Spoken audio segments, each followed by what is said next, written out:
You stand at the threshold of a castle that shouldn't exist, watching moonlight filter through windows that have witnessed 500 years of secrets, and you wonder what it means to be caught forever between the world of the living and whatever comes next. The ghosts of this place don't advertise their previous lives, you notice, as Nearly Headless Nick glides past you with the dignified air of someone who once commanded servants and signed documents with elaborate flourishes, though he'd probably prefer you didn't mention that his head dangles at that unfortunate angle, connected by just a sliver of ghostly sinew, because the executioner used a blunt axe and needed 45 whacks to get the job done. Which sounds like a joke until you remember this actually happened to Sir Nicholas de Mimsy Porpington on October 31st, 1492, the same year Columbus sailed to the Americas, proving that while some men were discovering new worlds, others were losing their heads over relatively minor social infractions. You follow Nick through a corridor where portraits snore gently in their frames, and he tells you, if you're quiet enough to hear his whispered confession, that he was a courtier in the royal court, a man who wore velvet and spoke French and probably spent more time worrying about the fit of his doublet than the state of his soul, which is ironic given how much time he's had since then to contemplate matters spiritual. The medieval period, you recall from history lessons that feel suddenly very relevant, was obsessed with death in ways we've since forgotten, with elaborate dances macabres painted on church walls showing skeletons leading popes and peasants alike into the grave. A democracy of decomposition that must have seemed either comforting or terrifying depending on your station in life. Nick pauses before a window, his pearly form catching the light in ways that defy optical physics, and you wonder if he remembers what warmth felt like, what it meant to feel summer sun on skin that hadn't yet become a translucent approximation of skin, because that's the first thing you lose when you die and choose to remain, he tells you, the sensation of temperature, of texture, of all the small physical anchors that convince you you're real. He gestures toward the fat friar, who's currently attempting to bless a suit of armor that doesn't need blessing, his jovial face creased in concentration as he makes the sign of the cross with fingers that pass slightly through his own palm, a sight both comical and melancholy. The friar, you learn, was actually a cheerful man in life, too. A Franciscan monk from the 1450s who believed so thoroughly in the goodness of humanity that he'd heal peasants who others suspected of witchcraft, which eventually got him into the exact trouble you'd expect during an era when the Catholic Church was debating how many angels could dance on a pin while burning people for considerably less. Historical records from the 15th century show that accusations of witchcraft often stem from simple medical knowledge. You remember reading once, because if you knew that moldy bread could help infections, penicillin before penicillin had a name, your neighbors might decide you'd made a deal with the devil rather than simply paying attention to which patients recovered. The friar tells you, in his warm, rumbling voice that somehow carries despite having no lungs to project it, that he doesn't regret dying for his principles, though he does sometimes miss the taste of bread. Particularly the honey-sweetened kind the monastery bakers would make on feast days, and you find yourself simultaneously charmed by his innocence and saddened by the particular cruelty of eternal existence without sensory pleasure. Scholarly debates continue to this day about what actually happens in the moment between life and death. He mentions with a chuckle, as if he's in on a joke the living can't quite grasp, with some neuroscientists arguing consciousness is merely electrical impulses that cease when the brain dies, while others point to documented near-death experiences across cultures and conclude something inexplicable might be happening that science hasn't caught up with yet. You drift alongside him through the Great Hall, where the enchanted ceiling shows a star field that real astronomers would find technically inaccurate but emotionally perfect. And he points out where he used to sit when the castle was younger and the houses hadn't been established yet, back when Hogwarts was just a school and not yet a legend.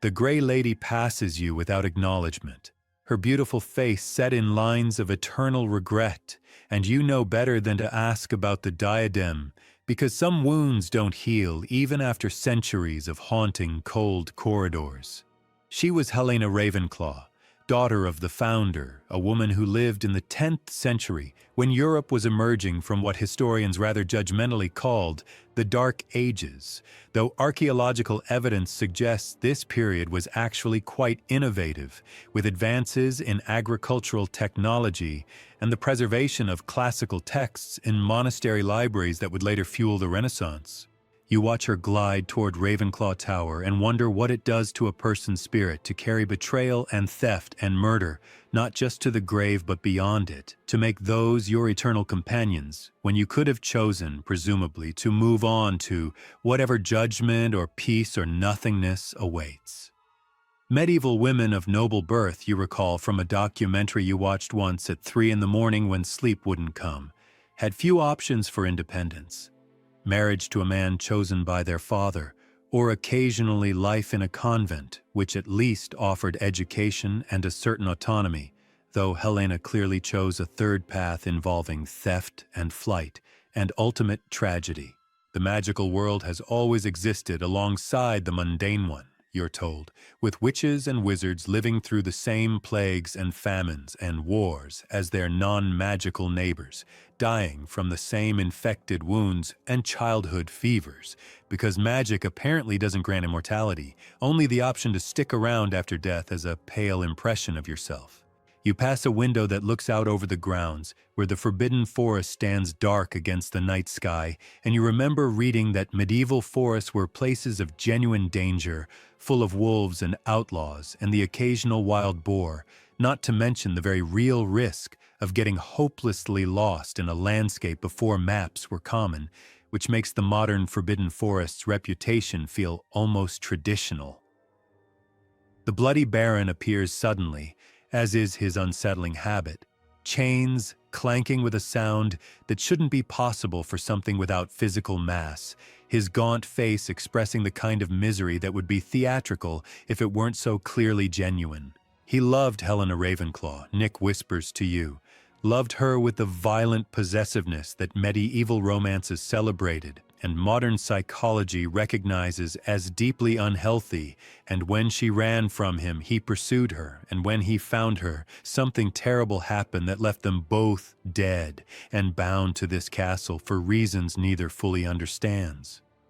The 10th and 11th centuries saw the rise of courtly love as a literary concept, you remember, from a university lecture you attended once, where knights pledged eternal devotion to noble ladies they could never have, channeling desire into poetry and quests, but that idealized version conveniently ignored the very real violence women faced from men who believed love entitled them to ownership. The Baron never speaks, you notice, just drifts through corridors, leaving a trail of anguish, and you wonder if silence is his penance or his choice, whether he's been struck dumb by remorse or has simply decided he has nothing worth saying after centuries of reliving the worst moment of his existence. Scholarly debates about the nature of guilt suggest it's both a social construct and a neurological reality, with brain imaging studies showing that remorse activates specific regions associated with pain processing, as if your mind punishes itself on a physical level for moral transgressions, though obviously none of those studies involved ghosts. You keep a respectful distance from the Baron, not just because he's frightening in that hollow-eyed way, but because proximity to that much concentrated regret feels like standing too close to a fire that burns cold instead of hot. A spiritual frostbite that makes you grateful for your warm living flesh and beating heart. Peeves zooms past overhead, cackling with manic glee as he dumps a bucket of something unidentifiable on an unsuspecting suit of armor, and you're reminded that not all of Hogwarts' spectral residents are actually ghosts in the technical sense. Peeves is a poltergeist, Nick explains with the weary tone of someone who's spent 5 centuries dealing with an obnoxious roommate, which is apparently different from a ghost, in that poltergeists are manifestations of chaos rather than dead humans, though nobody can quite explain what that means, or where they come from, or why they developed distinct personalities. The medieval period loved its classifications, you think, with elaborate hierarchies of angels and demons and saints, everyone and everything in their proper place according to divine order. But Peeves represents something that doesn't fit neatly into categories. A trickster figure who predates the castle itself, according to some accounts, attracted to the location by the concentration of young magical energy, or perhaps just drawn to anywhere with sufficient opportunities for mayhem. Historical records of poltergeist activity go back centuries, Nick mentions, with documented cases in medieval monasteries and Victorian households, incidents where objects moved without explanation and strange noises terrified the inhabitants. Though modern paranormal investigators debate whether these were genuine supernatural events or elaborate hoaxes, or perhaps something in between, you duck as Peeves swoops low, blowing a raspberry that somehow produces actual sound and moisture despite his lack of physical form, and you decide that some mysteries might be better left unexplored, particularly when they're actively throwing ink pots at your head. Professor Binns floats through a wall looking even more bored in death than he apparently was in life, and you learn the tragic story of a man who loved history of magic so much that he simply continued teaching it after dying in his sleep in front of the staff room fire, not even noticing his body left behind as his ghost drifted off to give a lecture on the 14th century goblin rebellions. He's the only ghost professor at Hogwarts, you're told, which raises interesting questions about why other dead teachers chose to move on while Binns remained tethered to his curriculum, as if his identity was so completely merged with his subject matter that he literally couldn't imagine existing without someone to lecture about the 1612 Goblin Wizarding Alliance. The medieval university system, which began in the 11th and 12th centuries with institutions like Bologna and Paris, created the prototype for modern academia, complete with lectures and examinations and degrees, though you suspect even the most dedicated medieval scholars eventually stopped teaching after death. Binns's lectures are famously sleep-inducing, you've heard, delivered in a monotonous drone that turns even the most dramatic historical events into oral sedatives, which seems almost deliberately contrary to the principle that history should be engaging, should make the past feel alive again. Though perhaps that's too much irony for a man who is neither fully alive nor properly dead. Scholarly debates about the best way to teach history have raged for generations, with some arguing for narrative approaches that emphasize stories and individuals, while others prefer structural analysis of economic and social forces. But probably none of them anticipated a ghost who would teach history by sucking all the life out of it and leaving only dates and treaties and the occasional goblin uprising. You find yourself in a corridor you don't recognize, following a trail of silvery footprints that appear and disappear like memory itself, and Nick tells you that ghosts sometimes leave traces in the castle stones, impressions of their repeated paths worn into the fabric of reality by centuries of habitual wandering. Medieval castles were designed with defense in mind, you remember, with deliberately confusing layouts meant to frustrate invaders, spiral staircases that curved clockwise so defenders coming down had more room to swing their swords, but Hogwarts seems to have taken that principle and added magical chaos, with staircases that move and rooms that appear only on Tuesdays and corridors that definitely weren't there yesterday. The castle is older than most of the ghosts who haunt it, Nick mentions, built in the late 10th century by the 4 founders who each had their own ideas about education and selection and what kind of students deserved magical training, debates that eventually split them apart and apparently still echo through the sorting process centuries later. Archaeological evidence suggests that most medieval stone castles took decades to complete, you think, with different sections built in different styles as architectural fashions changed and funds became available, which might explain why Hogwarts feels like several buildings that decided to merge into one impossible structure that obeys neither geometry nor physics. You run your hand along a stone wall, feeling texture and temperature that ground you in physicality, and Nick watches with an expression that might be envy or nostalgia, or simply the habitual sadness of someone who remembers what touch felt like but can no longer access that sensation. Moaning, Myrtle's bathroom approaches, and you can already hear her wailing through the door, a sound that manages to be simultaneously annoying and heartbreaking because you know she died here, died young and scared and alone in 1943, killed by something she didn't understand while hiding from bullies who mocked her glasses and her tears. The 1940s were a strange time to be a teenager, you reflect, with World War II reshaping the world and everyone living under rationing and blackouts, and the constant fear of bombs, and Myrtle's mundane problems at school must have seemed trivial to adults dealing with genuine existential threats, which probably made her isolation even more complete. She never left the bathroom where she died, Nick whispers, as if trauma can anchor a spirit to a specific location, turning death into an eternal replay of the worst day, and you wonder what it says about Hogwarts that they just left her there, made her tragedy into a permanent fixture, a ghost haunting the plumbing and making students uncomfortable when they need to use the facilities.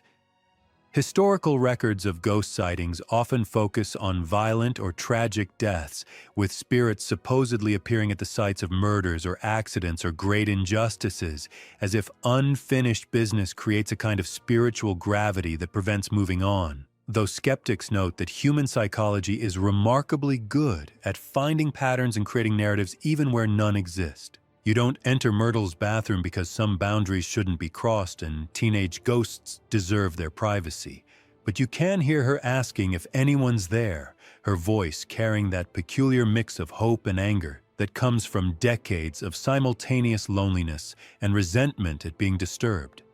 The kitchen corridor fills with the smell of baking bread, which surprises you until you remember that ghosts can't smell but living people can. And somewhere below you, house elves are preparing tomorrow's breakfast while you wander through a castle that should be sleeping. Medieval kitchens in large establishments like castles or monasteries operated almost continuously. You recall reading, with different meals prepared at different times and preserves made and stores managed. A complex operation requiring dozens of workers, all following seasonal rhythms and religious calendars that dictated fast days and feast days. The fat friar mentions that he sometimes drifts down to watch the house elves work, not because he can eat what they produce, but because the warmth and activity remind him of life, of purpose, of being part of a community with shared goals rather than a solitary phantom stuck in eternal repetition. Scholarly debates about food in medieval Europe reveal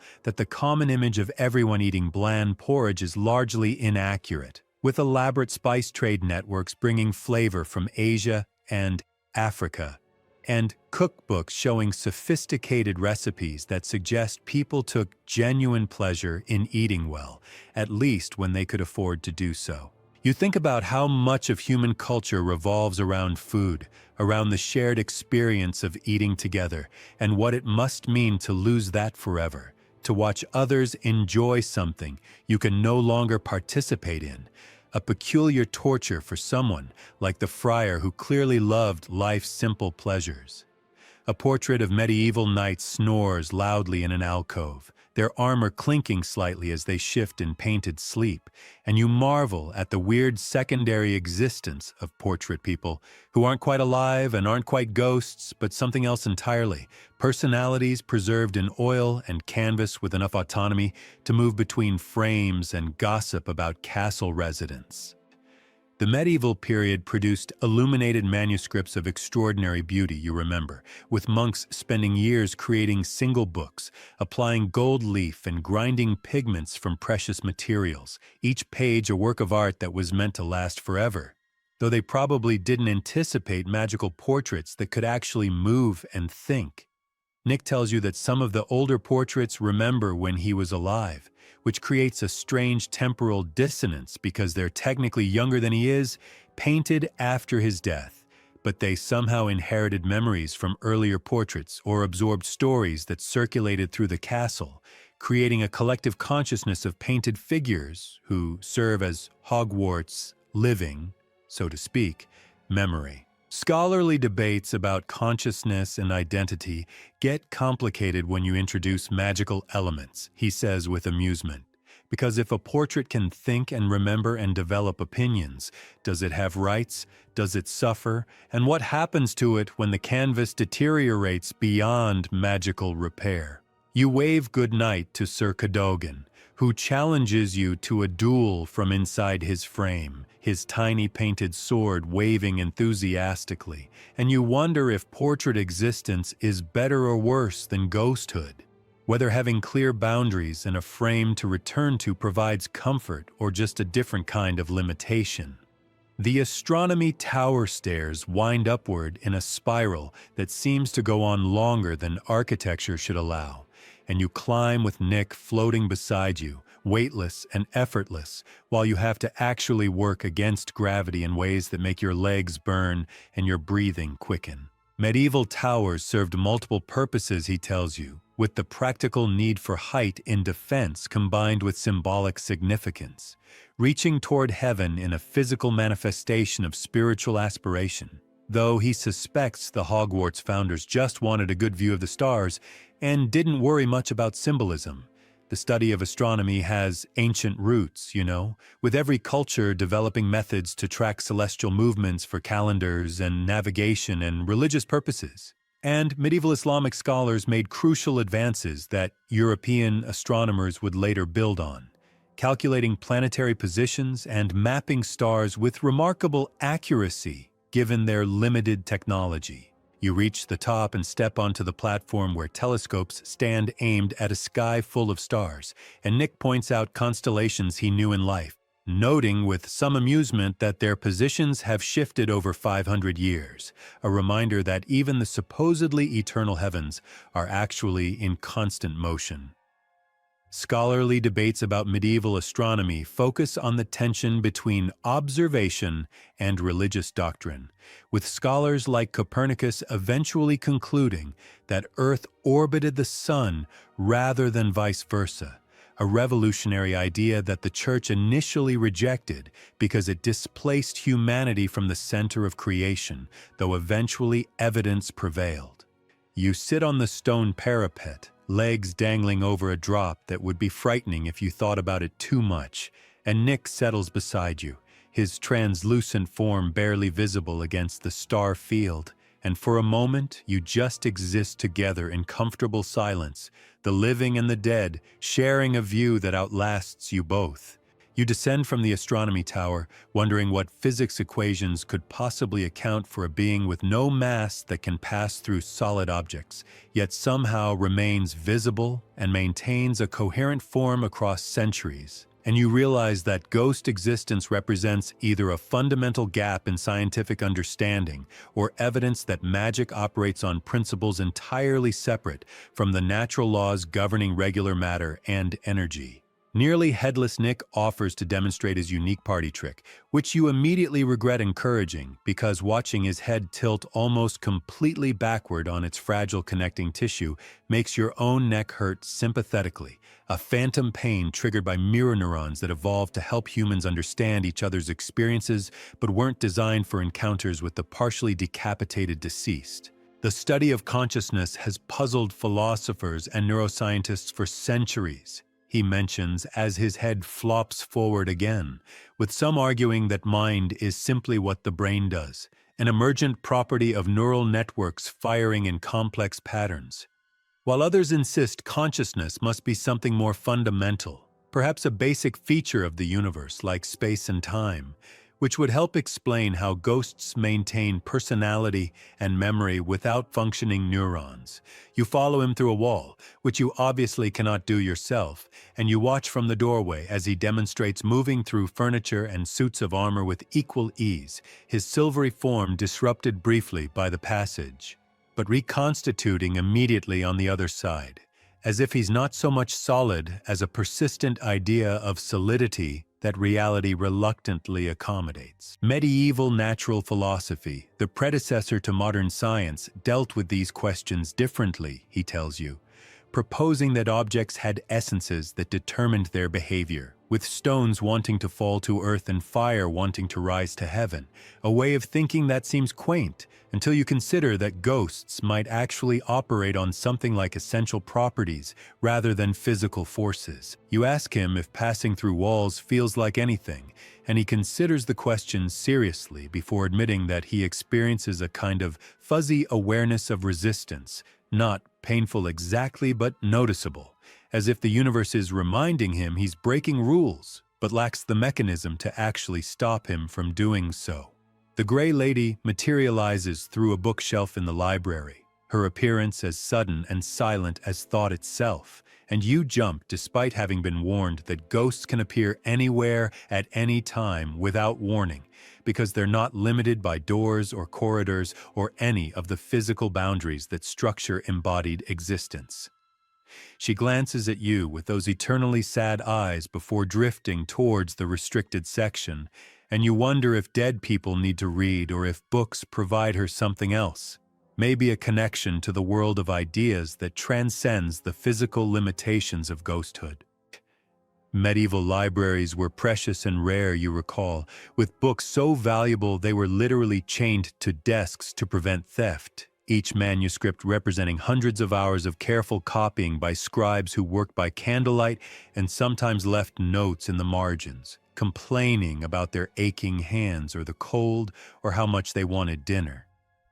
The concept of a library full of dangerous magical knowledge would have made perfect sense to medieval thinkers, Nick points out, because they believed words had power, that names and symbols could literally affect reality, which is why certain texts were forbidden and burning books was considered a legitimate form of public safety. You browse the regular shelves while keeping a respectful distance from the Gray Lady, pulling down a volume on spectral theory that suggests ghosts exist at the intersection of several magical fields, sustained by the dying person's last burst of magical energy, but anchored by emotional attachment to the living world, though the author admits this is mostly speculation since none of his ghost informants could explain the mechanics of their own existence. Scholarly debates in the magical world mirror those in the mundane one, you notice, with some researchers insisting on experimental methodology while others argue that magic by definition resists systematic study.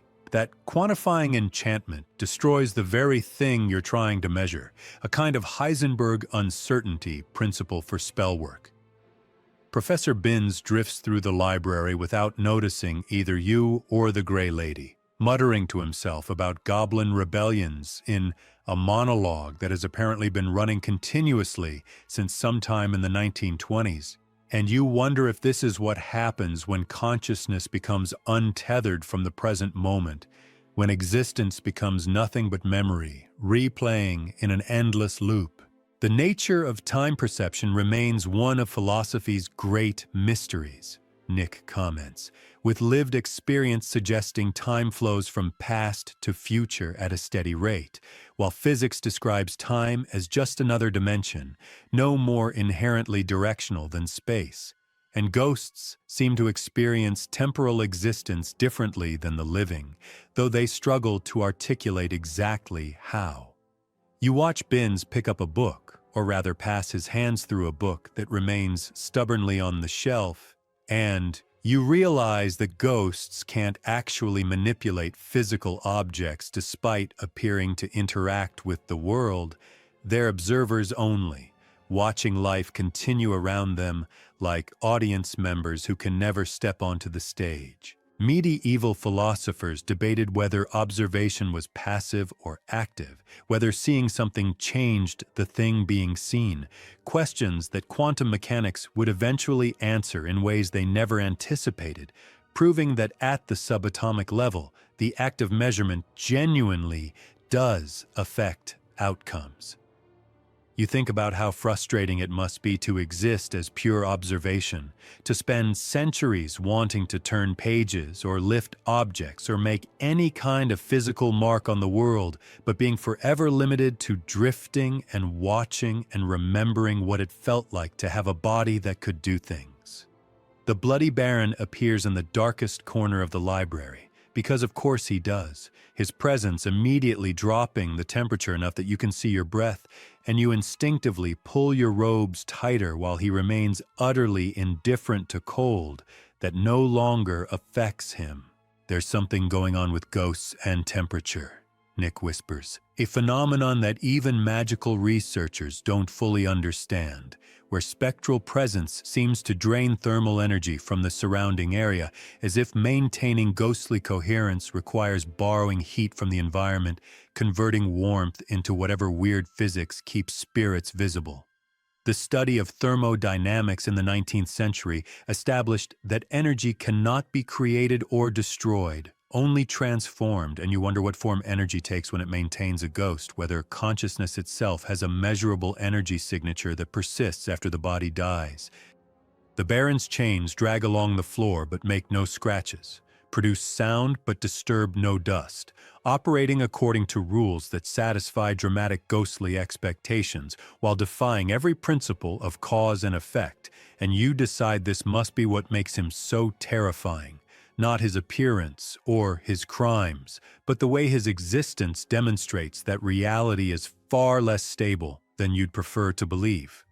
Medieval ghost stories often featured chains and wailing as standard equipment. Nick mentions cultural expectations that shaped how people experienced hauntings, suggesting that ghosts might be as much performance as phenomenon, acting according to collective beliefs about how dead people should behave when they stick around. You keep absolutely still while the Baron drifts past, not because he's ever harmed anyone as far as you know,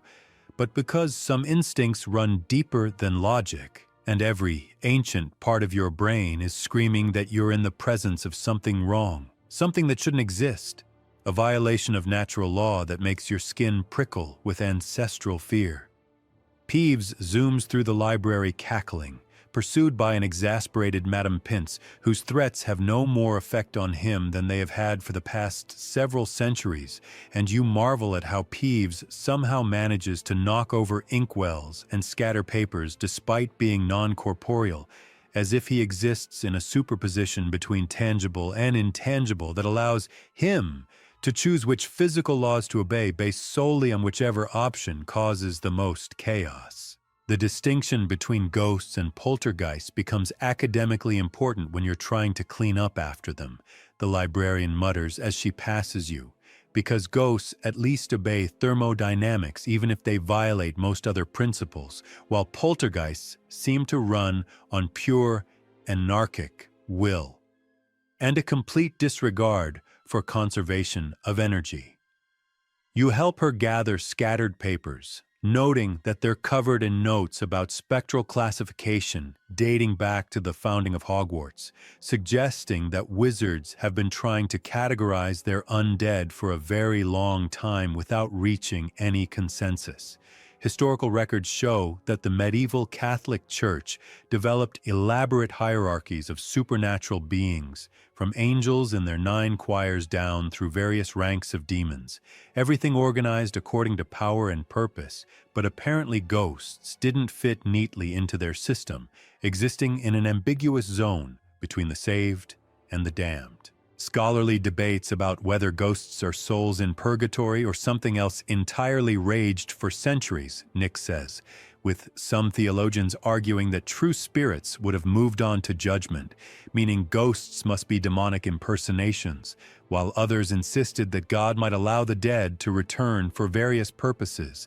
though exactly what purpose 5 centuries of hallway floating serves remains unclear. You file the papers according to Madame Pince's elaborate organizational system, which seems to involve chronology, subject matter, author reputation, and possibly the current phase of the moon, and you reflect that living people often spend their time trying to impose order on a fundamentally chaotic universe, while ghosts have mostly given up the attempt. The fat friar finds you as you're leaving the library, his cheerful face glowing with the kind of contentment that seems impossible for someone who's dead, and he invites you to observe what he calls the Midnight Constitutional, a regular gathering of Hogwarts ghosts that serves as both support group and social hour for beings who have precious few social opportunities. You float alongside him, or rather you walk while he floats at your walking pace, through corridors that somehow seem different at night, as if the castle itself is more honest in darkness,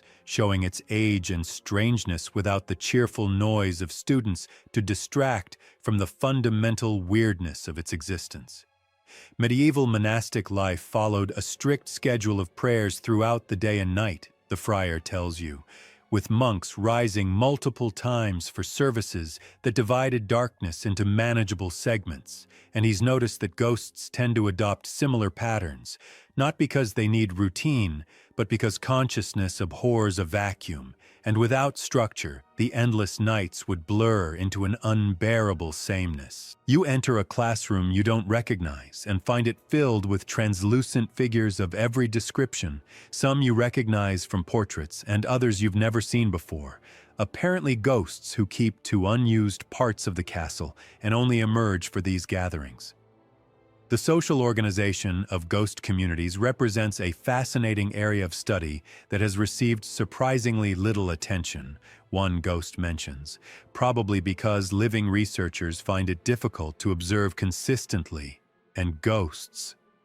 themselves aren't typically interested in academia, having had enough of study when they were alive. You sit quietly in a corner while they discuss the week's events, comparing notes on interesting conversations they overheard or changes they noticed in the castle's structure, and you realize that ghosts are the ultimate archivists, accumulating centuries of observations about a place and people who mostly ignore their existence. Nearly Headless Nick takes the floor, if that's the right term for a being who's hovering 6 inches above it, and begins what appears to be a regular segment where ghosts can share what he calls boundary experiences,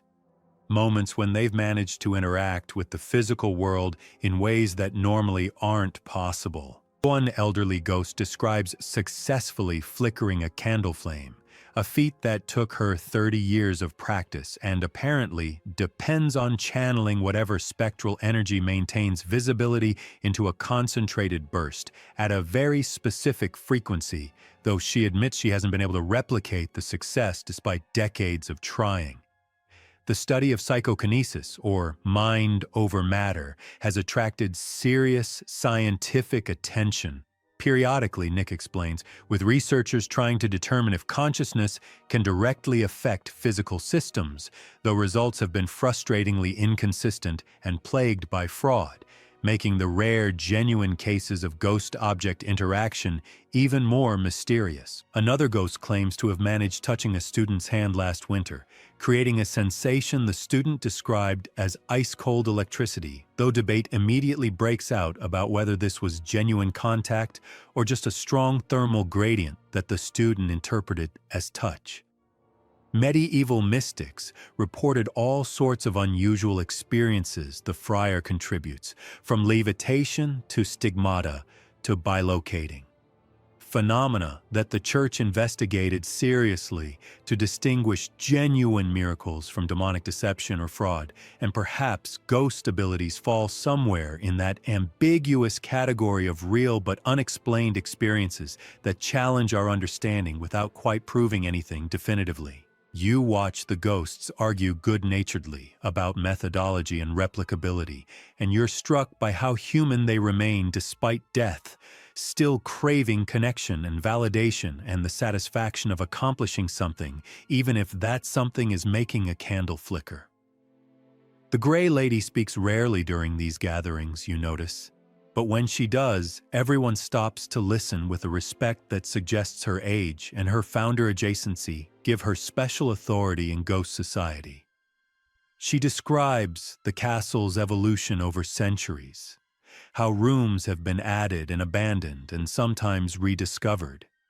how the magic that sustains the structure has shifted and adapted as successive generations of students have lived within its walls. And you realize she's describing Hogwarts as a kind of living entity, changing and growing according to needs and energies that nobody consciously controls. Medieval churches often modified their structures over centuries, she notes, with Romanesque foundations supporting Gothic additions that supported Renaissance decorations, creating architectural palimpsests where every era left its mark, and Hogwarts has done something similar but with magic instead of stone, layering enchantments and protections and conveniences until the original design is almost impossible to distinguish from later additions. You ask if she's ever explored the entire castle, and her laugh is unexpectedly bitter as she explains that ghosts are just as subject to the castle's geography as living people, that moving staircases and appearing rooms affect them too, suggesting that whatever magic animates Hogwarts operates on a level that transcends the living-dead distinction. Scholarly debates about consciousness often get stuck on the question of substrate, whether thinking requires biological neurons or could emerge from sufficiently complex organization regardless of material, and Hogwarts seems to present a case study in architectural consciousness, a building that has somehow developed preferences and moods, and a kind of agency that expresses itself through spatial reorganization. You think about what it means to be haunted not by individual ghosts, but by a structure itself, a place so saturated with magic and history that it's become something more than the sum of its stones and spells. Professor Binns is notably absent from the gathering, which apparently isn't unusual since he maintains absolute commitment to his teaching schedule and considers social events frivolous, though Nick suggests this is less dedication than inability to break from patterns established over decades of life and continued through death. The question of whether ghosts can change represents one of the great mysteries of spectral existence, he explains, with some like the friar seeming to maintain personality flexibility and emotional range, while others like Binns appear frozen in the mindset they died with, suggesting that remaining after death might require a kind of spiritual rigidity that prevents growth.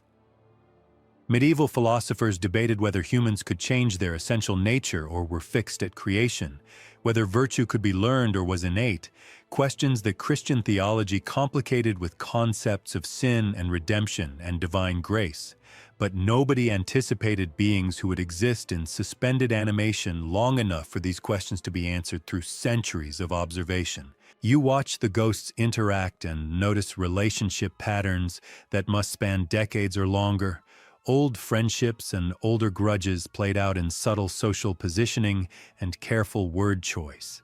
And you wonder if immortality makes relationships deeper through accumulated history or shallower through eventual exhaustion of novelty. The Bloody Baron arrives late and says nothing, but his presence changes the room's dynamics, other ghosts giving him space that might be respect or fear or simply acknowledgement that some tragedies are too heavy to approach casually. And you realize that ghost society has its own hierarchies and rules that have nothing to do with magical ability or founder connections and everything to do with the weight of the stories they carry. Moaning, Myrtle doesn't attend these gatherings, the friar mentions sadly, because she's never forgiven the other ghosts for not dying young like she did, for having the chance to live full lives before death claimed them, and her isolation has become self-perpetuating over the decades since she died, bitterness calcifying into the very structure of her existence. The psychology of grief and trauma suggests that avoidance can provide short-term relief but usually leads to worse outcomes long-term, he explains, because unprocessed emotions don't disappear, they just find new ways to express themselves, and Myrtle's wailing represents decades of unexpressed rage and sadness that has nowhere else to go. Medieval theology emphasized confession and penance as ways of dealing with sin, creating structured processes for acknowledging wrongdoing and seeking forgiveness. But apparently there's no equivalent for ghosts, no spectral therapy or afterlife counseling to help them process the circumstances of their death and the choice they made to remain.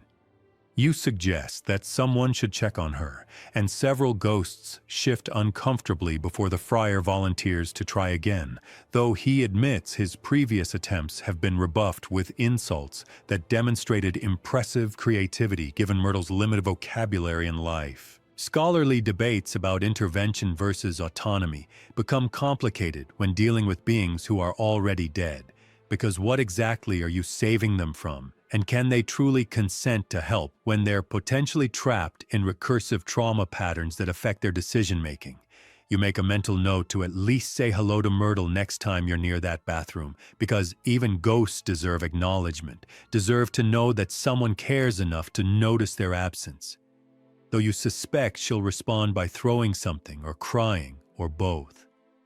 The gathering ends as dawn approaches, ghosts dispersing to their various haunting grounds with the kind of reluctance that suggests these social hours represent rare bright spots in their existence, moments of connection that make eternity slightly more bearable. You walk with Nick back toward the common areas, the castle beginning to wake around you with house elves preparing breakfast and portraits yawning and stretching in their frames. Life reasserting itself as it does every morning with absolute determination to continue regardless of how many dead people are watching. The transition from night to day has always held symbolic significance, he mentions, representing hope and renewal and the victory of light over darkness. Themes that appear in every culture's mythology and religious tradition, though for ghosts dawn just means the living will return to fill the spaces they've occupied alone,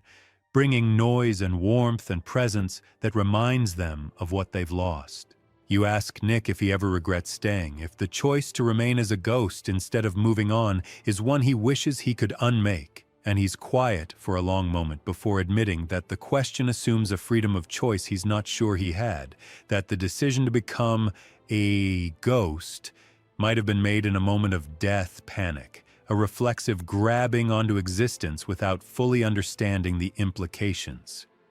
Medieval concepts of will and choice were heavily influenced by religious determinism, debating how much freedom humans actually had if God already knew their every decision. But that philosophical puzzle becomes even stranger when applied to a choice made in the literal moment between life and death, when consciousness might be compromised by trauma and fear and the biological chaos of dying. You reach a window where dawnlight is just beginning to paint the horizon, turning darkness into shades of deep blue and purple. And Nick pauses to watch it with an expression you can't quite read, something between appreciation and loss. A ghost watching another sunrise. He can't feel warming his non-existent skin, and you stand beside him thinking about how consciousness persists, even when all the reasons for persisting have been stripped away, leaving only observation and memory and the stubborn insistence on continuing to exist even when existence has been reduced to its barest threads, and you drift towards sleep. I'm really curious, from which part of the world are you watching this video? Nick asks with genuine interest as you sit up and rub sleep from your eyes, because even ghosts apparently understand modern concepts of global audiences, though how he knows about videos remains mysterious, unless he's been eavesdropping on students discussing their lives beyond the castle walls, which actually seems entirely likely given that eavesdropping is one of the few activities available to the non-corporeal. Write your country in the comments, let's see how far this little story has traveled, he continues with a smile that makes his nearly severed head wobble alarmingly, and you realize he's trying to distract himself from the emotional weight of his death day with forced cheerfulness that doesn't quite hide the sadness in his translucent eyes. Medieval attitudes toward death anniversaries were complex. You remember from a history course that covered mourning customs with elaborate rituals marking 1 month, 1 year, and sometimes annual commemorations thereafter. The church selling indulgences to speed souls through purgatory, and families commissioning prayers and masses to ease their loved ones' spiritual journeys. Though nobody anticipated that some souls would simply refuse to leave and spend 5 centuries marking their death dates with ghost support groups. You dress quickly and follow Nick through corridors already filling with students, their chatter and movement creating a living river that parts around ghostly obstacles like water flowing past stones. And you notice how the other ghosts have a different quality today, more present somehow. as if death anniversaries concentrate spectral energy or maybe just collective attention on beings who usually exist at the edges of notice.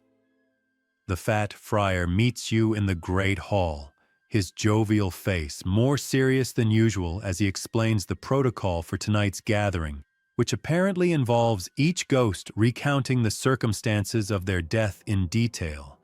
A kind of communal therapy session that sounds simultaneously helpful and potentially traumatizing, depending on how well the participants have processed their mortality. Medieval confession worked on similar principles, he mentions. The belief that speaking sins aloud reduced their power over the confessor, though applying that logic to death itself creates interesting complications because death isn't a sin. It's just the inevitable end of biological processes, unless you include the violent or unjust deaths that seem to be overrepresented among ghost populations. You help him arrange the abandoned classroom they've claimed for these meetings, pushing aside broken desks and sweeping away decades of dust, and you notice various ghostly amenities being prepared. A silvery candle that produces no heat but creates ambiance, a circle of space marked out with what appears to be salt.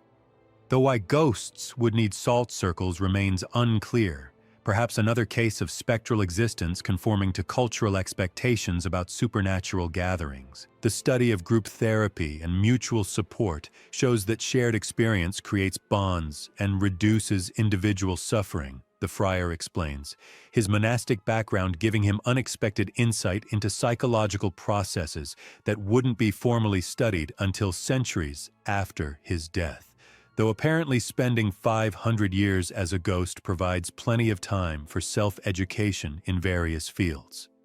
You ask how many ghosts typically attend these sessions, and he admits the number varies wildly, with some death anniversaries drawing crowds while others are solitary affairs, depending on whether the ghost in question is well-liked or, in some cases like the Bloody Baron, so intimidating that their presence makes others uncomfortable, despite the session's purpose being mutual support. The Grey Lady arrives early, which surprises you until the friar whispers that she never misses anyone's death anniversary gathering, maintaining perfect attendance out of what he suspects is guilt over her own role in the Baron's death and her subsequent choice to remain as a ghost instead of facing whatever judgment awaited her in the next world. Medieval concepts of purgatory described a place of purification, where souls worked off the temporal punishment for sins already forgiven, a kind of spiritual waiting room that church doctrine suggested could be shortened by prayers from the living. But ghosts exist outside this system, neither moving toward heaven nor descending to hell, frozen in a liminal state that raises uncomfortable theological questions about whether choosing to remain constitutes its own form of damnation.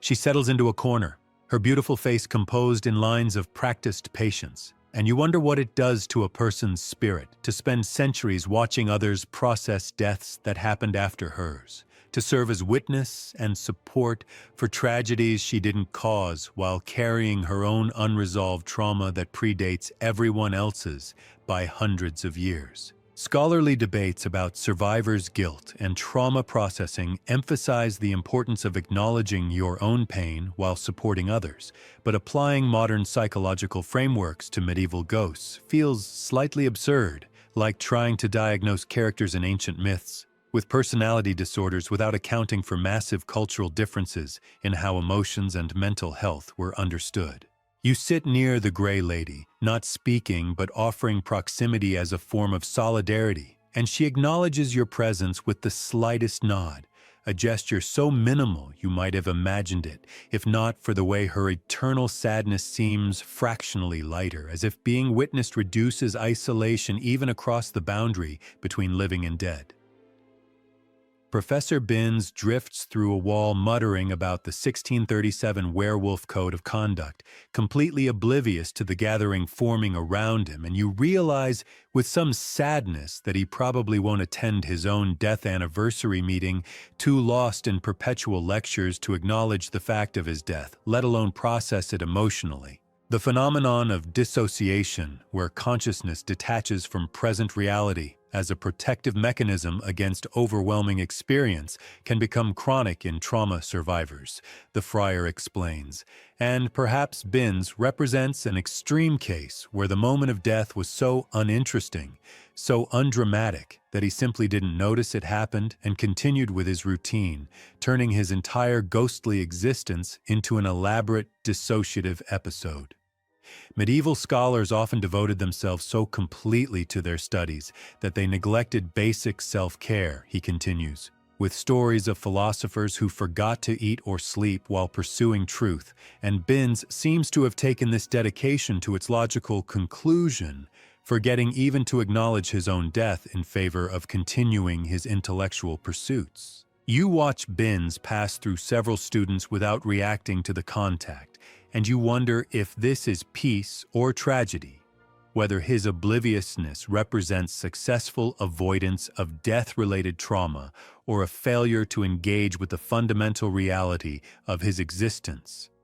A question that probably doesn't have a single correct answer, because human psychology, and presumably ghost psychology, contains multitudes of coping mechanisms with varying degrees of health and functionality. Scholarly debates about the nature of consciousness often examine cases of persistent vegetative states or extreme dissociation, trying to determine where awareness ends and mere biological, or in this case, spectral function begins. But Binns seems to occupy an ambiguous zone where he's clearly conscious but equally clearly not present, thinking but not reflecting, existing but not truly living even by ghost standards. Peeves zooms through the room, dropping water balloons and cackling, because of course he does. And you marvel at how a being of pure chaos has no interest in death anniversaries or support groups or any of the emotional processing that preoccupies the actual ghosts, as if poltergeists exist entirely in the present tense, without the backward-looking trauma or forward-looking anxiety that seems to define human consciousness. The medieval concept of humors suggested that personality derived from bodily fluids, with balance creating health and imbalance causing illness or difficult temperament, a theory that modern medicine has thoroughly debunked, but that at least attempted to explain why people have such different emotional and psychological tendencies. Peeves represents something beyond personality, Nick suggests, a force more than a person drawn to Hogwarts by the concentration of youthful energy and remaining because chaos requires no justification, no origin story, no trauma to process or death to accept, just the eternal now of making noise and causing trouble. You duck as another water balloon sails past your head, and you think about how Peeves serves as a kind of shadow to the ghost's melancholy, a reminder that not everything supernatural is tragic, some of it is just annoying, which somehow makes the ghost's sadness more poignant by contrast, their serious processing of death and memory standing out against Peeves's absolute refusal to take anything seriously. Scholarly debates about the nature of trickster figures in mythology note their role in disrupting order and revealing truth through chaos. And perhaps Peeves serves a similar function at Hogwarts, his pranks forcing people to question assumptions and adapt to unpredictability, though you suspect he's not actually that deep and is just having fun in the only way poltergeists know how. The Bloody Baron arrives as evening deepens, his entrance dropping the temperature and bringing the scent of old blood that shouldn't be possible for a being without physical substance, and every ghost in the room shifts uncomfortably except the Grey Lady, who watches his approach with an expression that contains both pity and something harder, maybe anger or judgment, or simply exhaustion at being forever linked to his tragedy and her own. Medieval romance literature celebrated knights who died for love, transforming unhealthy obsession into noble sacrifice. But standing in a room with the Baron, you realize how thoroughly those stories lied, how they dressed up possessive violence in the language of devotion and made suffering seem meaningful, when really it was just painful and pointless and permanent.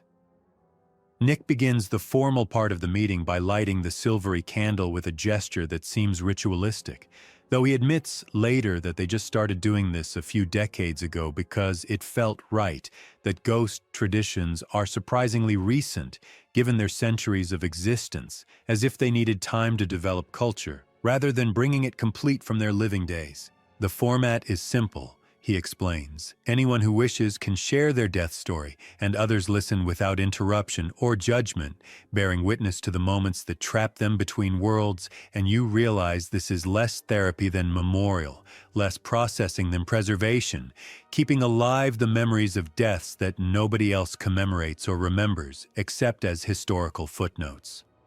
A ghost you don't recognize speaks first, describing her death in the 1800s from scarlet fever,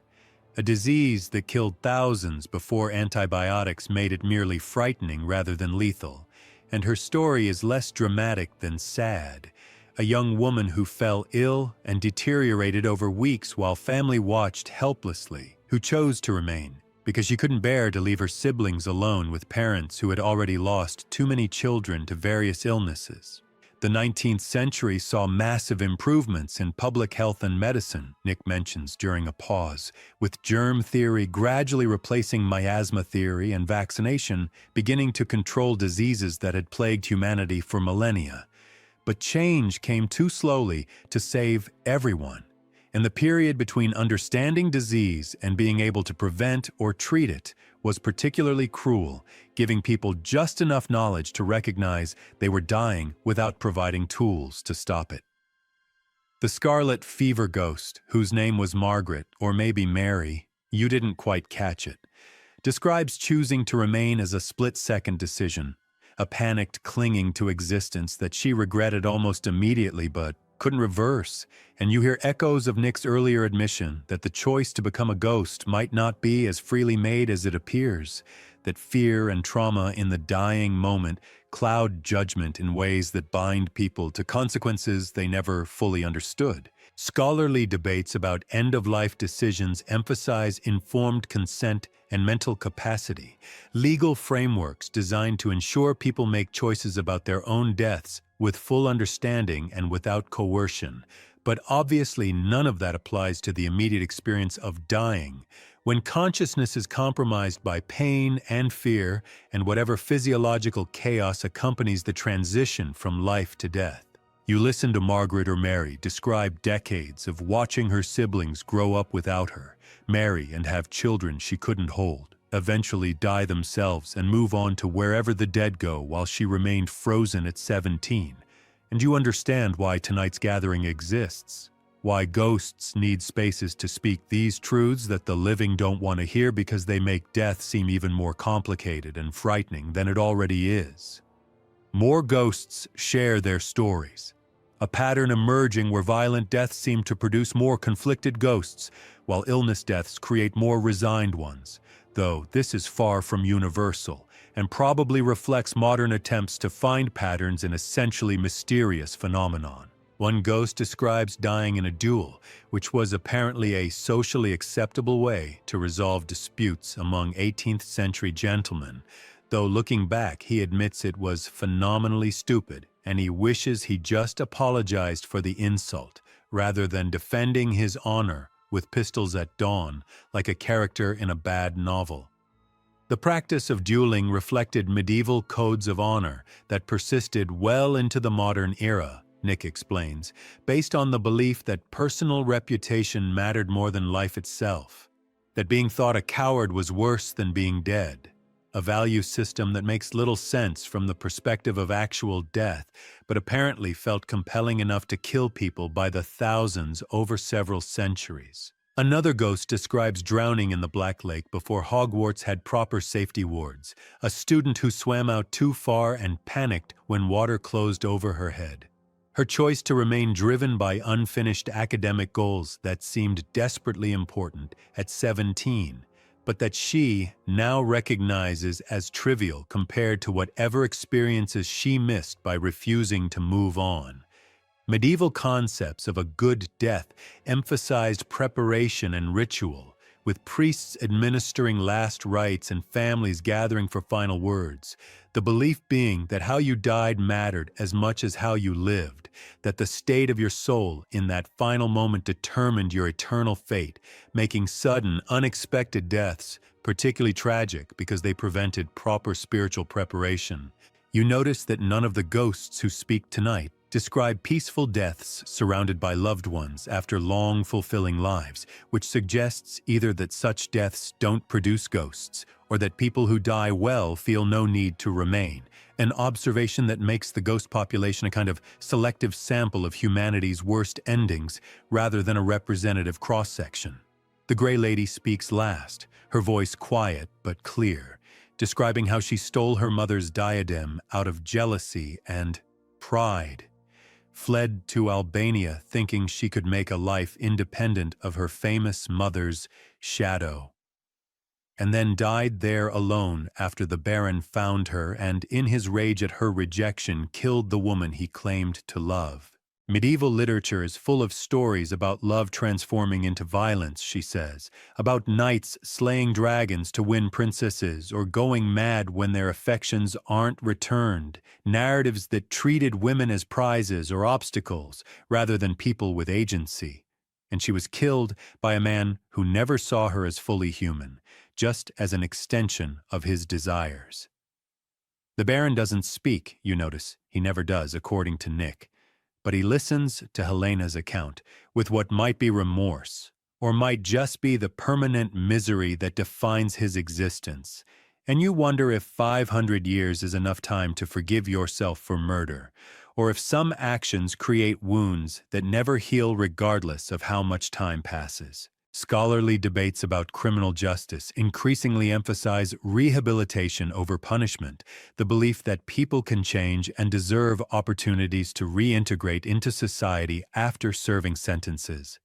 But what does rehabilitation mean for a ghost, whose victim is also a ghost, where both perpetrator and victim are frozen in the aftermath of violence forever, unable to escape each other or the moment that destroyed both their lives? The Grey Lady finishes her story without drama, simply stating facts that happened so long ago they should feel distant but clearly don't.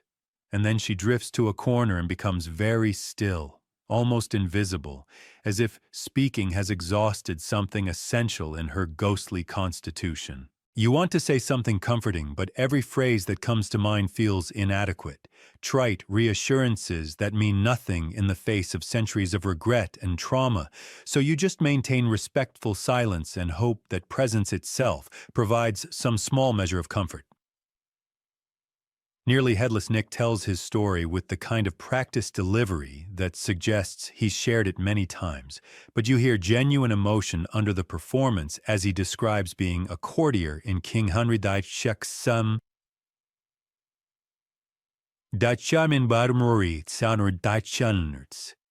accidentally casting a spell that gave Lady Grieve tusks instead of curing her toothache, and being sentenced to death for practicing magic around nobility.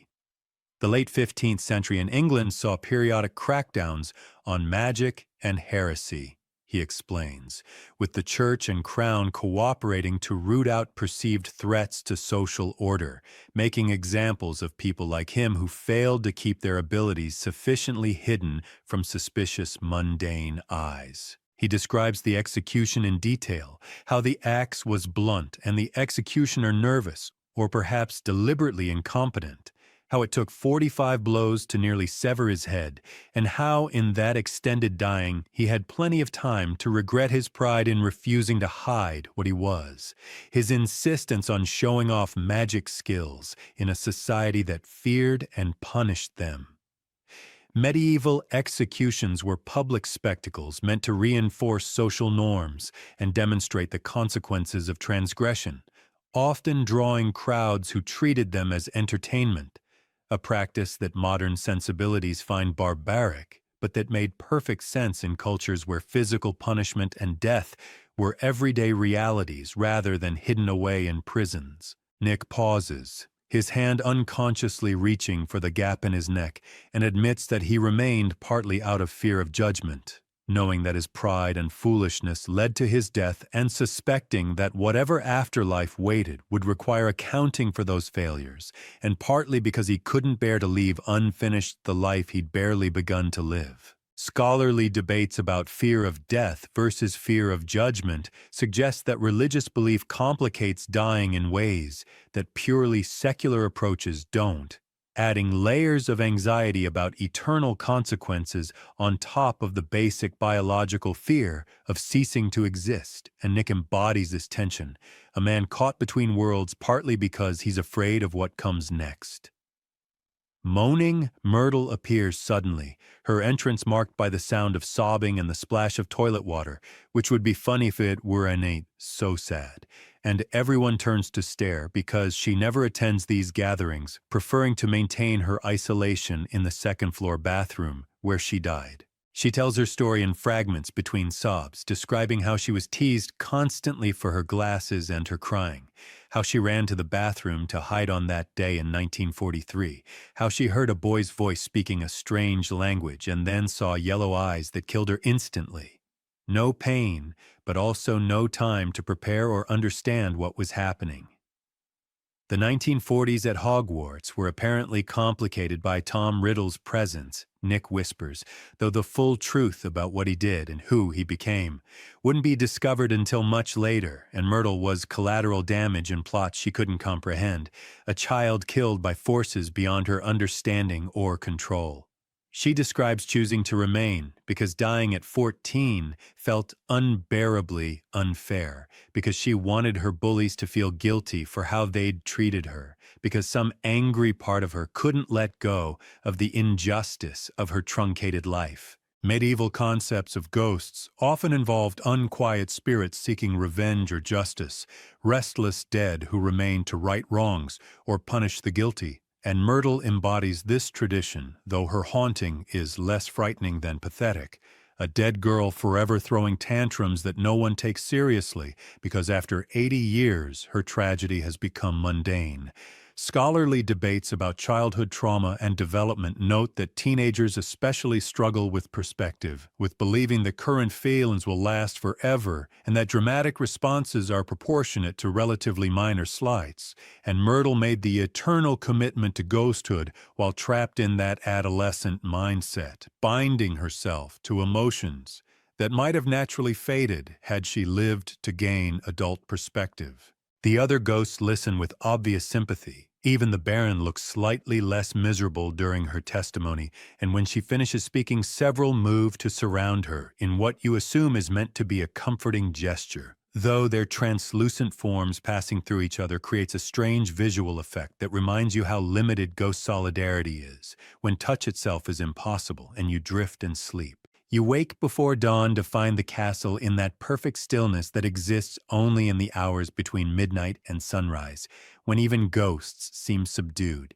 drifting through corridors with less purpose than usual, as if the night itself has weight that slows even non-corporeal beings who shouldn't be subject to physical forces like fatigue or the psychosomatic effects of darkness. Nearly Headless Nick finds you in the common room where you've been reading by wand light, the small glowing orb casting shadows that dance across stone walls unchanged since the castle's founding, and he asks if you'd like to accompany him on what he calls his final rounds, a phrase that sounds ominous until he clarifies that he just means his last patrol before dawn rather than anything more permanently final, though the ambiguity seems intentional, a ghost's dark humor about the finality he both embraced and can never fully escape. Medieval monasteries maintained vigil practices where monks would pray through the night, dividing darkness into canonical hours marked by bells and psalms. And Nick has apparently adopted a similar structure, organizing his eternal existence into routines that provide the illusion of purpose even when purpose itself has become impossible,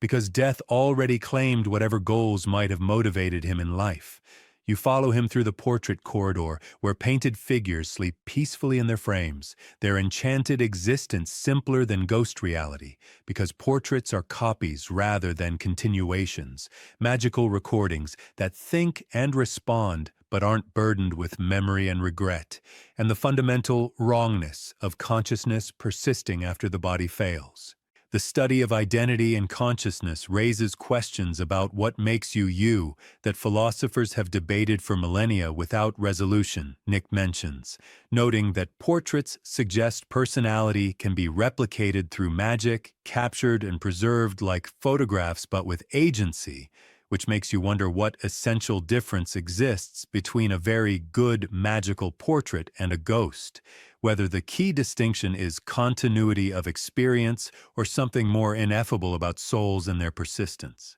The fat friar joins your wandering party, his presence lightening the melancholy that always clings to Nick's nearly severed edges, and he describes how he's recently taken to visiting the greenhouses at night to watch plants grow, a process invisible in real time, but fascinating in its patient inevitability, roots pushing deeper and stems reaching higher in responses to stimuli and genetic programming that operate on timescales slower than human attention spans but faster than geological change. Medieval herbalism combined practical botanical knowledge with symbolic meanings derived from religious and folk traditions, he explains, where plants could heal bodies while simultaneously representing virtues or sins, creating a world view where everything connected to everything else through webs of correspondence and significance that modern reductionist science has largely abandoned in favor of purely material explanations. You enter Greenhouse 3, where exotic magical plants sleep or perhaps don't sleep,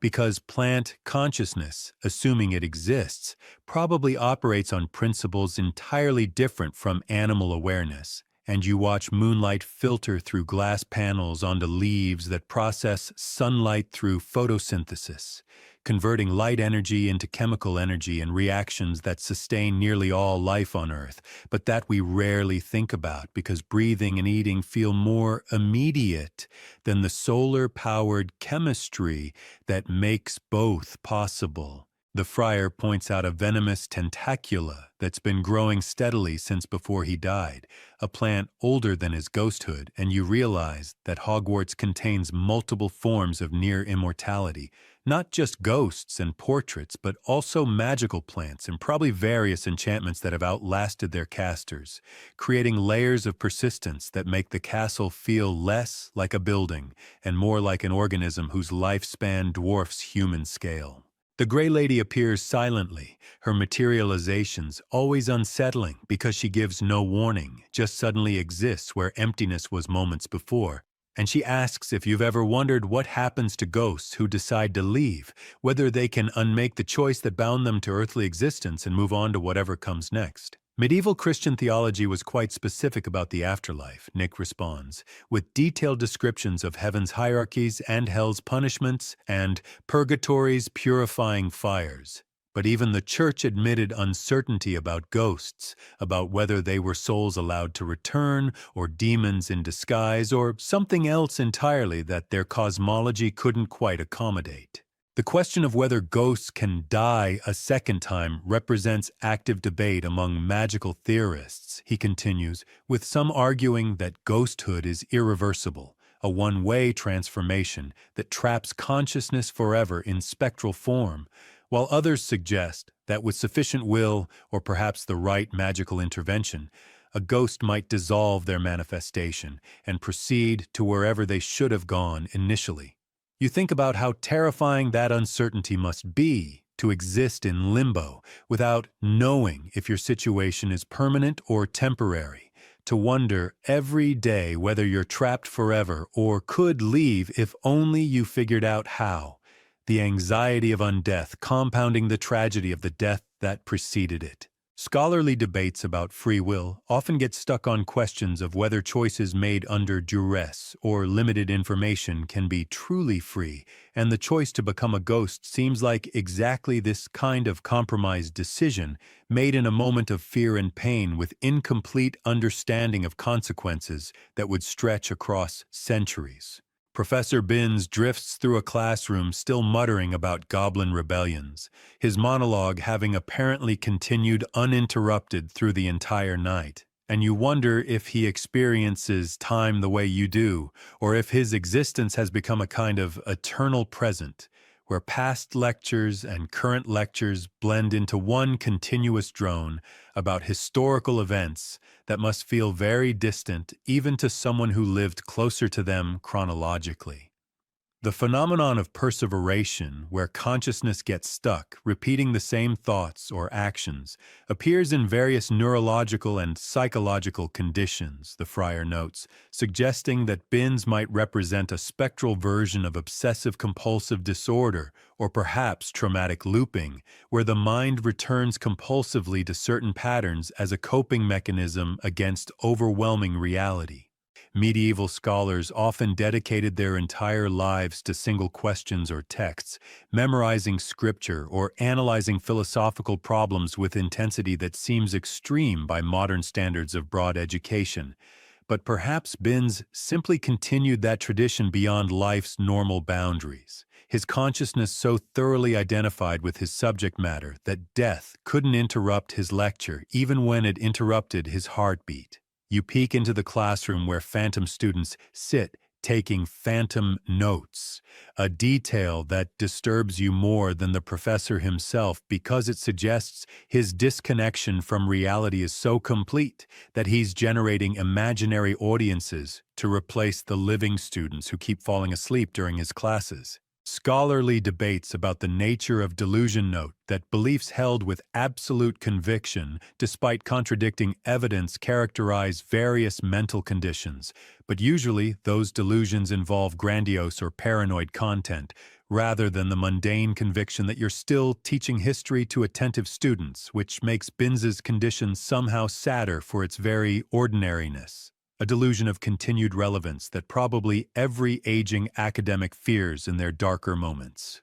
Peeves has apparently gone dormant for the night, or perhaps he's causing trouble in a part of the castle far from your current location, his absence creating unexpected peace that lets you appreciate the architecture without constant ducking to avoid water balloons or dung bombs. The construction of Hogwarts involved collaboration between the four founders, each contributing their expertise and vision, and you can see traces of different styles in various sections. Gryffindor's bold towers, Slytherin's underground chambers,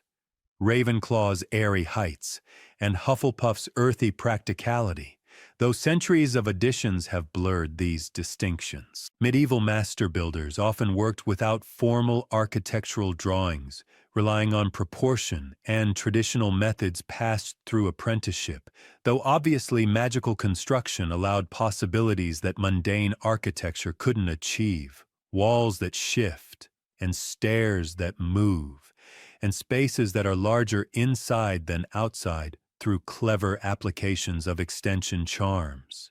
Nick describes watching the castle change over centuries, wings added and courtyards enclosed and entire sections abandoned then rediscovered, a living architecture that responds to inhabitants' needs in ways that suggest either sophisticated magic or something like consciousness embedded in the structure itself.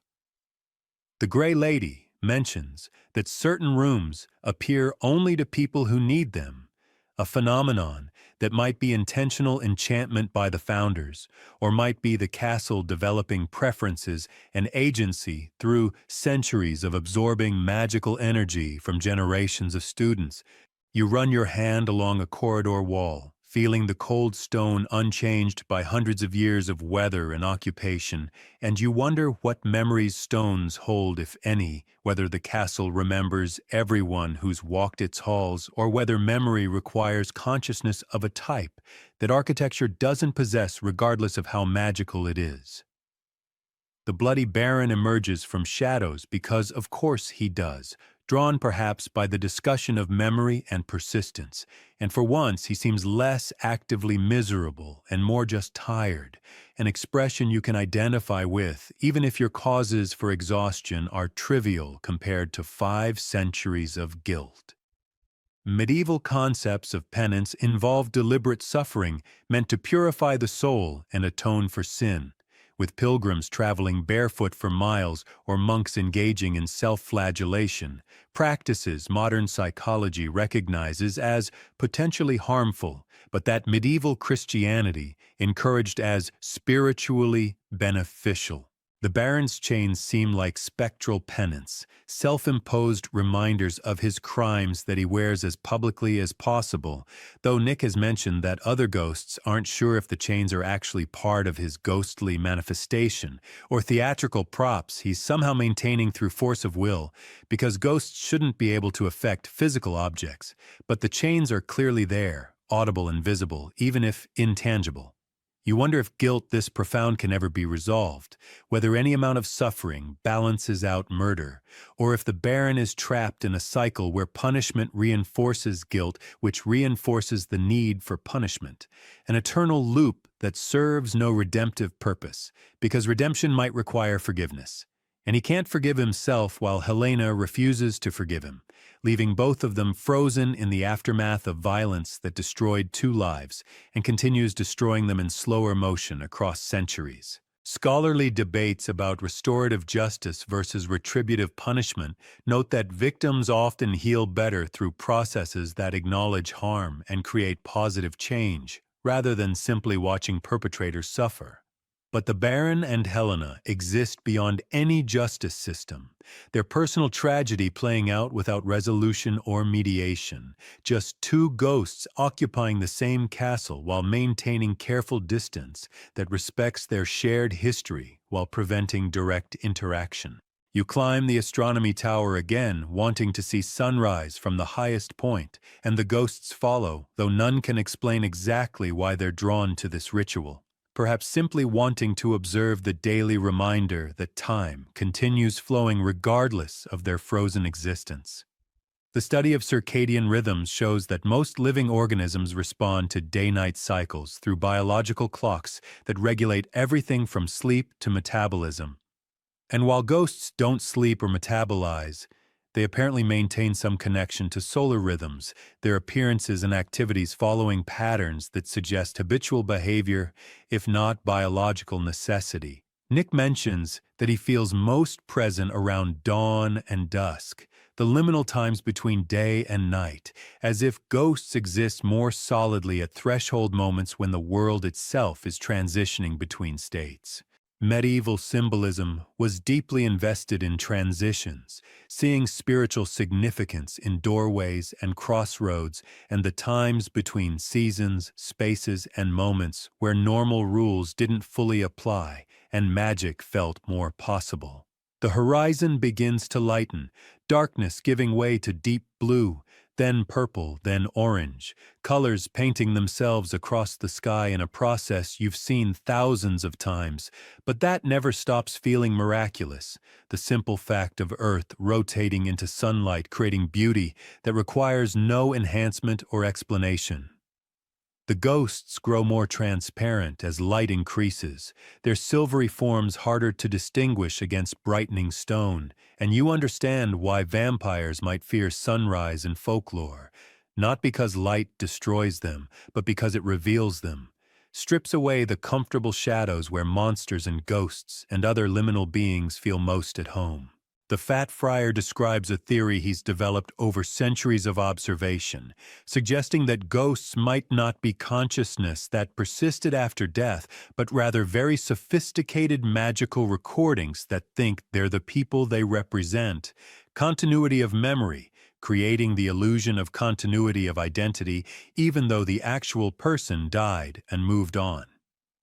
Medieval philosophers debated whether the soul existed as a distinct entity or emerged from bodily organization, whether you would persist if your body was gradually replaced piece by piece, questions that neuroscience and philosophy of mind Continue exploring without definitive answers. The implication horrifies you that the ghosts you've been talking to might not actually be the people they remember being, but rather their own ghost stories made flesh, or rather made spectral, not quite flesh copies so perfect they include false memories of being the original. Nick laughs at your expression and admits that he's thought about this possibility extensively and concluded that it doesn't matter, that whether he's the real Nicholas de Mimsy Porpington or a magical copy that thinks it's Nicholas, the experience is identical from inside, consciousness and memory and regret feeling exactly the same regardless of metaphysical status. Scholarly debates about consciousness often get stuck here, in the question of whether subjective experience constitutes reality or whether objective facts about brain states, or in this case ghost states, matter more, and probably the answer is that both perspectives have validity even when they contradict each other. You watch the sun break fully over the horizon, light flooding across the grounds and turning the Black Lake golden, and you decide that ghosts are real in the ways that matter, that their suffering and memory and persistence deserve recognition regardless of whether they're actually the people they claim to be, because consciousness is what it feels like from inside, and dismissing that based on external metaphysical arguments seems both philosophically suspect and ethically wrong. The Gray Lady speaks softly about regret, how it changes over centuries from sharp pain to dull ache to something like background noise that never quite disappears but becomes so constant you forget it's there until something reminds you, and then it's fresh again. As raw as the day, everything went wrong. Medieval literature often personified emotions and virtues, creating allegorical figures like Lady Fortuna or Death himself, externalizing internal experiences into characters that could be defeated or embraced or bargained with, a way of managing psychological realities that might otherwise overwhelm. She wonders if staying as a ghost is itself the regret, if the thing she needs to forgive is not just stealing the diadem or running away, but choosing to remain after death instead of moving on, compounding one mistake with another that's lasted 5 times longer than her actual life. The psychology of regret distinguishes between regrets of action and regrets of inaction, finding that people generally regret things they didn't do more than things they did, at least in the long term. But Helena seems to suffer from both, regretting her theft, while simultaneously wondering what life she could have lived if she'd made different choices. You want to tell her that hindsight provides clarity that's impossible in the moment of decision, that judging past choices by present knowledge is unfair to the person you were who didn't have the information you have now, but this seems both obvious and inadequate. A therapy platitude that might comfort someone with normal regrets, but cannot address the weight of centuries. Scholarly debates about self-forgiveness note its importance for mental health, while acknowledging that some people struggle to distinguish between healthy self-compassion and self-serving excuses, walking a line between acknowledging wrongdoing and not being permanently destroyed by it. A balance that seems particularly difficult when your wrongdoing directly caused someone else's death, and you're both now ghosts who can't escape each other. Professor Binns finally appears to notice actual students in the corridors below, his lecture shifting mid-sentence from goblin rebellions to reminding everyone about homework due next week, a moment of connection to present reality that lasts about 30 seconds before he's drifting off again, phantom students materializing around him to receive his lesson.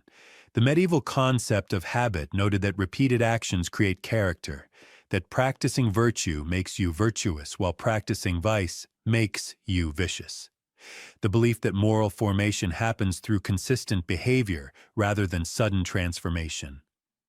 Binns has practiced disconnect for so long that it's become his entire existence, habit calcifying into identity until there's no distinction between the persona he adopted as a defense mechanism and the person he might have been underneath. You think about your own habits, the patterns you repeat daily that feel natural but are actually chosen, at least initially, And you wonder how many of your behaviors would persist if you became a ghost, what you'd cling to as essential identity versus what you'd leave behind as mere circumstance.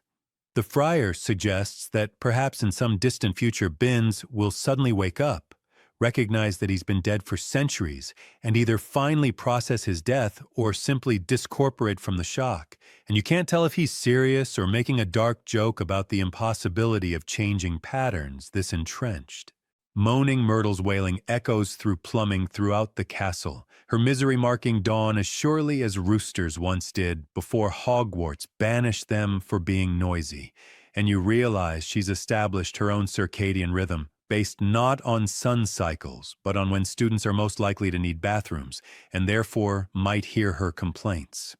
Medieval ghost stories often featured wailing specters as harbingers of death or misfortune, the banshee tradition suggesting that grief itself could achieve supernatural expression, though Myrtle's crying seems directed more at herself than at portending anything for others. Nick mentions that several ghosts have tried to help Myrtle process her trauma and move beyond teenage angst, but she actively resists any attempt at growth, clinging to her identity as perpetual victim with a tenacity that might be admirable if directed toward literally anything else. The psychology of victimhood notes that sometimes suffering becomes central to identity, particularly if it's the only source of attention or power available, and trying to move past it feels like losing yourself rather than healing. Myrtle died young enough that her personality hadn't fully formed, Nick explains, adolescence being a period of flux where identity is particularly unstable, and perhaps staying as a ghost trapped her in that liminal state where she's neither child nor adult, neither alive nor fully accepting death, frozen in uncertainty that would have naturally resolved had she lived long enough to develop mature perspective.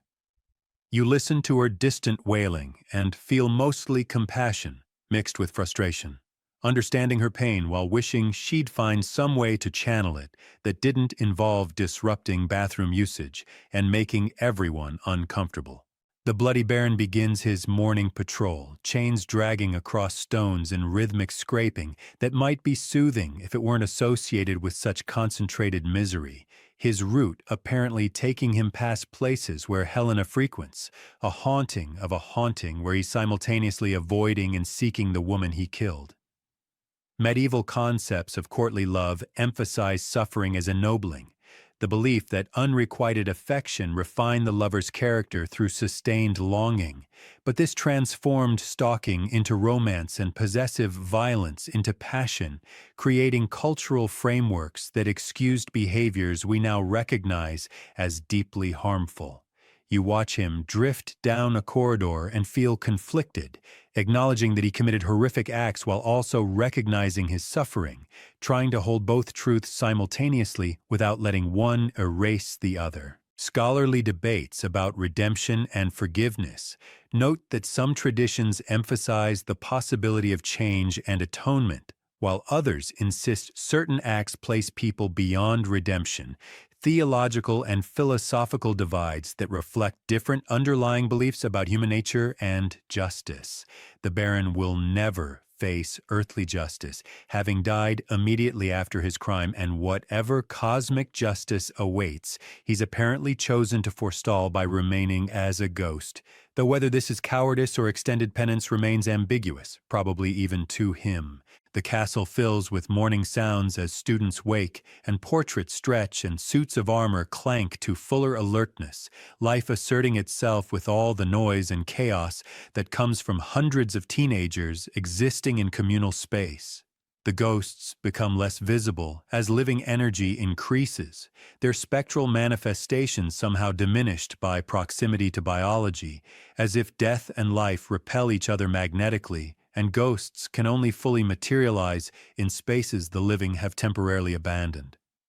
Medieval cosmology described opposing forces in constant tension, hot and cold, wet and dry, order and chaos, with balance requiring careful maintenance, and perhaps ghosts represent death's incursion into life's territory, necessary reminders of mortality that keep the living from forgetting that existence is temporary. Nick mentions that he actually enjoys the bustle of busy corridors, likes being around students even if they mostly ignore him or occasionally scream when he appears unexpectedly, because loneliness is worse than being overlooked, and at least proximity to life provides some contact with the world he left behind.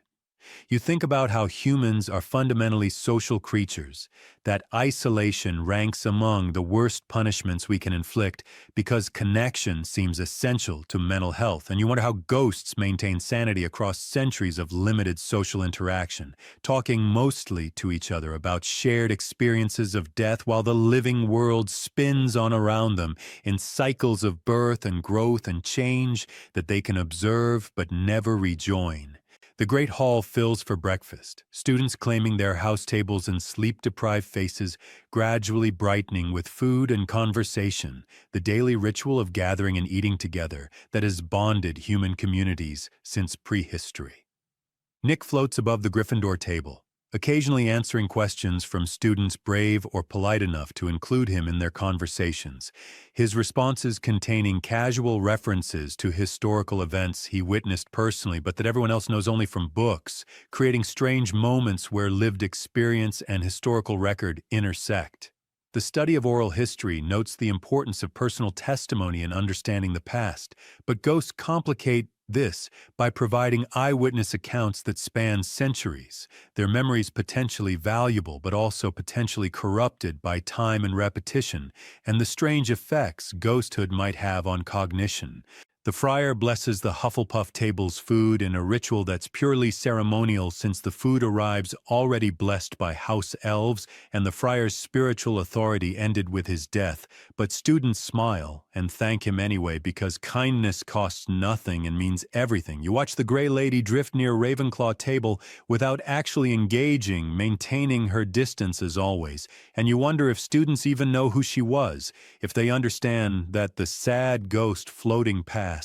is the daughter of their house founder, that her story of theft and flight and murder is the reason she's trapped here, watching them study and stress about exams that must seem trivial from her perspective of centuries. Breakfast ends, and students disperse to classes, the castle shifting from morning lethargy to purposeful movement, and you realize you've been awake all night following ghosts through their routines, learning more about death and consciousness and persistence than any classroom could teach. Nick finds you yawning in a corridor and suggests you get some sleep, his concern touching given that he'll never sleep again, and you agree because exhaustion is pulling at your consciousness with insistent weight.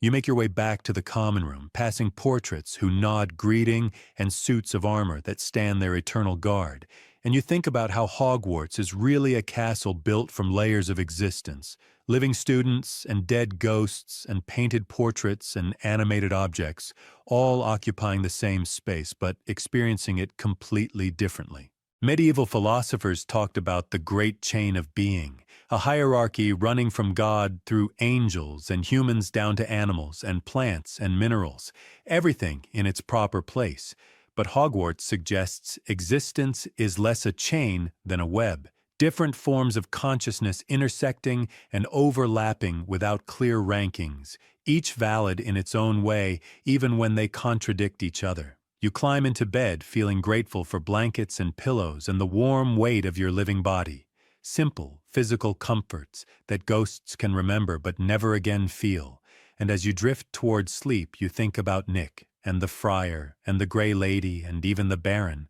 all of them caught between worlds, neither gone nor truly present.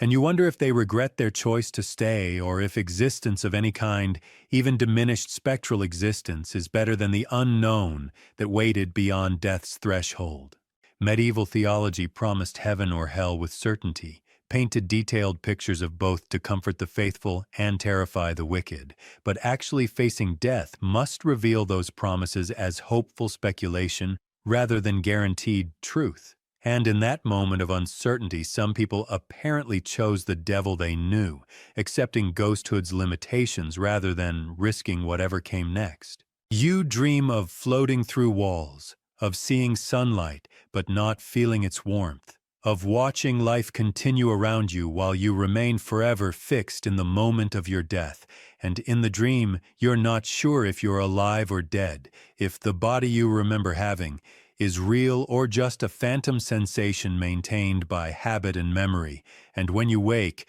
you're profoundly grateful to feel hunger and the need to use the bathroom and all the other indignities of biological existence because they confirm you're still alive, still participating in the messy, temporary miracle of consciousness, temporarily housed in flesh. You wander down to the Great Hall for lunch, finding yourself searching for ghostly forms drifting among the students, and you catch Nick's eye across the room, and he winks, or does whatever ghosts do that approximates winking when you don't have functioning muscles around your eyes. And you understand that you've been welcomed into a secret society of people who've looked directly at death and its aftermath, and somehow made peace with the knowledge that everything is stranger and sadder and more persistent than you ever imagined. The castle stones have witnessed countless deaths over centuries, have absorbed the final moments of everyone who died within these walls, and maybe that's what makes Hogwarts feel alive.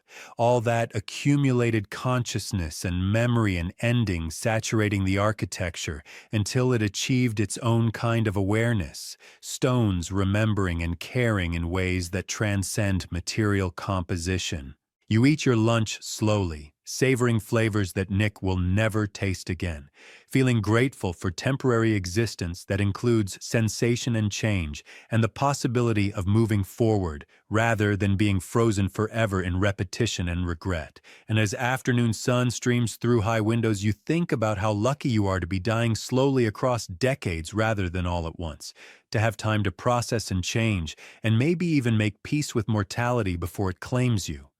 Unlike the ghosts who made their choice in a moment of fear and pain and now exist in the eternal aftermath. Neither dead nor alive, but something in between, floating through corridors that will outlast them, watching generations of students pass through while they remain fixed in place like portraits, but more tragic because portraits were never meant to be anything else, while ghosts are people who couldn't let go, who chose diminished existence over unknown ending, who haunt these halls as reminders that death is complicated and consciousness is stubborn, and sometimes love or fear or unfinished business bind souls to places they can never leave, and you drift peacefully towards sleep, grateful for the temporary nature of your existence, for the warmth of blankets and the soft darkness behind your eyelids,